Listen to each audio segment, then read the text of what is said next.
Universitas Ubudiyah Indonesia (UI) kembali menyelenggarakan masa orientasi mahasiswa yang bertajuk Wellness UI 2024 bagi mahasiswa baru angkatan 2024-2025.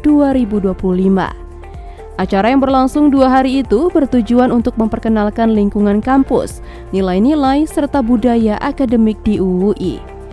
Wellness UI tahun 2024 itu diikuti antusias oleh ratusan mahasiswa baru dari berbagai jurusan.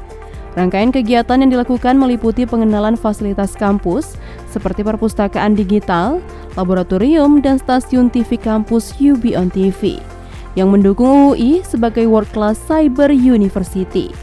Selain itu, mahasiswa baru tersebut juga diberikan pemahaman tentang visi, misi, dan tujuan UI dalam mempersiapkan generasi pemimpin masa depan.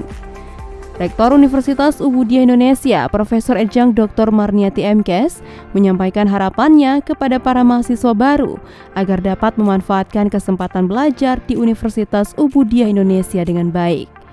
Dengan suksesnya pelaksanaan Wellness Universitas Ubudiyah Indonesia tahun 2024, UI optimis para mahasiswa baru akan lebih siap untuk memulai perkuliahan dan menjadi bagian penting dalam mewujudkan visi UI sebagai kampus berkelas dunia yang unggul dalam teknologi dan inovasi. Dari Kota Banda Aceh, Tim Liputan UB on TV melaporkan.